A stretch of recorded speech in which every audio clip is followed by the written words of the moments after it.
ನಾನಿವತ್ತು yearly budget ಹೇಗೆ plan ಮಾಡ್ಕೋಬೇಕು ಅಂತ ಹೇಳ್ತೀನಿ ನಿಮ್ಗೆ.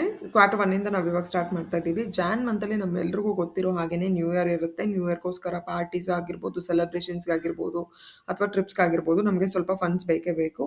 ಅದಾದ್ಮೇಲೆ ಇನ್ನು ಫೆಸ್ಟಿವಲ್ಸ್ ಬರುತ್ತೆ ಅದೇ ಮಂತಲ್ಲಿ. ಆಮೇಲೆ ಕ್ವಾರ್ಟರ್ಲಿ ಇಎಂಐಸ್ ಏನಾದ್ರು ಇದ್ರೆ ಅದನ್ನ ಪ್ಲಾನ್ ಮಾಡ್ಕೋಬೇಕು. ಆಮೇಲೆ ಇನ್ಶೂರೆನ್ಸ್ ಸ್ಟಾರ್ಟ್ ಆಗೋದ್ರಿಂದ ಅದಕ್ಕೆ ಏನಾದ್ರು ಪ್ರೀಮಿಯಂ ನೀವು ಪೇ ಮಾಡೋದಿದ್ರೆ ಅದನ್ನು ಕೂಡ ಮ್ಯಾನೇಜ್ ಮಾಡ್ಕೋಬೇಕಾಗುತ್ತೆ. ಇನ್ನು ಫೆಬ್ ಮಂತ್‌ಗೆ ಬರೋದಾದ್ರೆ ನಾವೇನಾದ್ರೂ ವ್ಯಾಲೆಂಟೈನ್ಸ್ ಡೇ ಸೆಲೆಬ್ರೇಟ್ ಮಾಡ್ಬೇಕಂದ್ರೆ ಅದಕ್ಕೇನಾದ್ರೂ ಗಿಫ್ಟಿಂಗ್ಸ್‌ಗೆ ಅಥವಾ ಪಾರ್ಟೀಸ್‌ಗೆ ಅದಕ್ಕೂ ಫಂಡ್ಸ್ ಬೇಕಾಗುತ್ತೆ.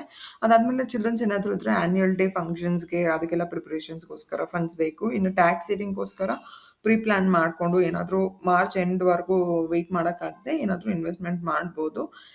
ಮಾರ್ಚಲ್ಲಿ ನಮ್ಮೆಲ್ರಿಗೂ ಗೊತ್ತಿರೋಂಗೆ ಫೈನಲ್ ಎಕ್ಸಾಮ್ಸ್ ಇರುತ್ತೆ ಚಿಲ್ಡ್ರನ್ಸ್‌ಗೆ. ಅದಾದ್ಮೇಲೆ ಫೈನಾನ್ಷಿಯಲ್ ಇಯರ್ ಕೂಡ ಕ್ಲೋಸ್ ಆಗ್ತಾ ಇರುತ್ತೆ. ಅದಕ್ಕೂ ಕೂಡ ನಮ್ಗೇನಾದ್ರೂ ಫಂಡ್ಸ್ ಬೇಕಂದ್ರೆ ಲೈಕ್ ಇನ್ವೆಸ್ಟ್‌ಮೆಂಟ್ ಪರ್ಪಸ್‌ಗೆ ಅದಕ್ಕೂ ಕೂಡ ನಾವು ಅರೇಂಜ್ ಮಾಡ್ಕೋಬೇಕಾಗುತ್ತೆ. ಇನ್ನು ಸಮ್ಮರ್ ವೆಕೇಷನ್ಸ್ ಇನ್ನೇನು ಹತ್ರದಲ್ಲೇ ಇರುತ್ತೆ. ಅದಕ್ಕೇನಾದ್ರೂ ಟ್ರಿಪ್ಸ್ ಏನಾದ್ರೂ ಪ್ಲಾನ್ಸ್ ಮಾಡ್ತಾ ಇದ್ರೆ ಅದಕ್ಕೋಸ್ಕರ ಫಂಡು ಅರೇಂಜ್ ಮಾಡ್ಕೋಬೇಕಾಗತ್ತೆ. ಏಪ್ರಿಲ್ ಮಂತಲ್ಲಿ ನಮ್ಗೆ ಗೊತ್ತಿರೋ ಹಾಗೆ ಅಕಾಡೆಮಿಕ್ ಇಯರ್ ಸ್ಟಾರ್ಟ್ ಆಗುತ್ತೆ. ಅದಕ್ಕೆ ಅಡ್ಮಿಷನ್ಸ್‌ಗೋಸ್ಕರ ಅಮೌಂಟ್ ರೆಡಿ ಮಾಡ್ಕೋಬೇಕಾಗುತ್ತೆ. ಅದಾದ್ಮೇಲೆ ಪ್ರಾಪರ್ಟಿ ಟ್ಯಾಕ್ಸ್ ಇರುತ್ತೆ. ಅದಕ್ಕೆ ಕೂಡ ಫಂಡ್ಸ್ ರೆಡಿ ಮಾಡ್ಕೋಬೇಕು. ಅದಾದ್ಮೇಲೆ ವೆಕೇಷನ್ಸ್‌ಗೆ ಏನಾದ್ರೂ ಹೋಗೋದಿದ್ರೆ ಅದಕ್ಕೇನಾದ್ರೂ ಬುಕಿಂಗ್ಸ್ ಎಲ್ಲ ಮಾಡ್ಕೋಬೋದು. ಅದಕ್ಕೂ ಕೂಡ ಫಂಡ್ಸ್ ಬೇಕಾಗತ್ತೆ.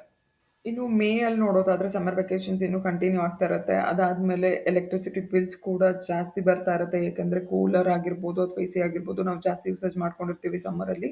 ಅದಾದ್ಮೇಲೆ ಕೋಚಿಂಗ್ ಕ್ಲಾಸಸ್ ಏನಾದ್ರೂ ಅಡ್ಮಿಷನ್ ಮಾಡೋದಿದ್ರೆ ಅದನ್ನು ಕೂಡ ಎನ್ರೋಲ್ ಮಾಡಿಸ್ಬೇಕಾಗತ್ತೆ.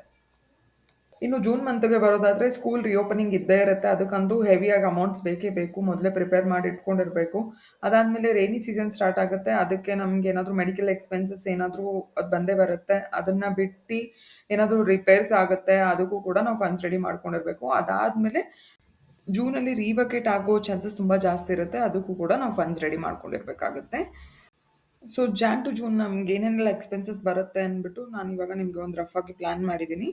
ಇವಾಗ ಕ್ವಾರ್ಟರ್ 1 ಮತ್ತೆ ಕ್ವಾರ್ಟರ್ 2 ಅಲ್ಲಿ ನಮ್ಗೆ ಏನೇನೆಲ್ಲ ಬಜೆಟ್ ಪ್ಲಾನ್ ಮಾಡ್ಕೋಬೇಕು ಅಂತ ನಾವು ನೋಡಿದೀವಿ. ಅದೇ ತರನೇ ಕ್ವಾರ್ಟರ್ 3 ಮತ್ತೆ ಕ್ವಾರ್ಟರ್ 4 ಅಲ್ಲಿ ನಮ್ಗೆ ಏನೇನೆಲ್ಲ ಬಜೆಟ್ ಪ್ಲಾನ್ ಮಾಡ್ಕೋಬೇಕು ಅಂದ್ಬಿಟ್ಟು ನಾನು ನೆಕ್ಸ್ಟ್ ವಿಡಿಯೋಲಿ ನಿಮ್ಗೆ ಹೇಳ್ಕೊಡ್ತೀನಿ. ಅಲ್ಲಿವರೆಗೂ ಸ್ಟೇ ಟ್ಯೂನ್ಡ್.